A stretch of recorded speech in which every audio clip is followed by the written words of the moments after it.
পশ্চিম কাৰ্বি আংলঙৰ খেৰণীতে মৃত হাতী উদ্ধাৰ কৰা হয়। খেৰণীৰ চেংচেং বিলত মৃত অৱস্থাত উদ্ধাৰ কৰা হয় হাতীটো। নিশা গাঁওখনত হাতীৰ এটা বৃহৎ জাকে প্ৰৱেশ কৰিছিল।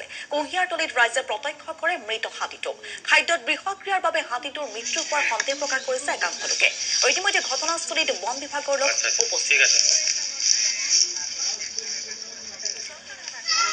আমি দৰ্শকক দেখুৱাইছো খেৰণীৰ চেংচেং বিলত উদ্ধাৰ কৰা হৈছে মৃত হাতীটো। পশ্চিম কাৰ্বি আংলঙৰ খেৰণীত উদ্ধাৰ কৰা হৈছে মৃত হাতীটো। নিশা গাঁওখনত হাতীৰ এটা বৃহৎ জাকে প্ৰৱেশ কৰিছিল আৰু তাৰ পাছতেই কুঁহিয়াৰতলীত ৰাইজে প্ৰত্যক্ষ কৰে এই মৃত হাতীটো। আৰু ইতিমধ্যেই ঘটনাস্থলীত উপস্থিত হৈছে বন বিভাগৰ লোক।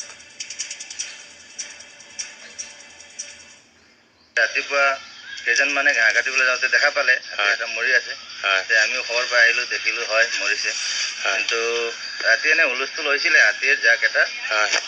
তাৰে মাজত আমি সন্দেহ কৰিছো হাতীটো হয়তো ক'ৰবাত বিষাক্ত খাদ্য খাই মৰি আছে নেকি ইয়াতে। আমাৰ তেনেকৈ দেখা পাওঁ। আমাৰ ইয়াতো তেনেকৈ কাৰেণ্টৰ ব্যৱস্থাওতো এটা দেখা নাই আজিলৈকে।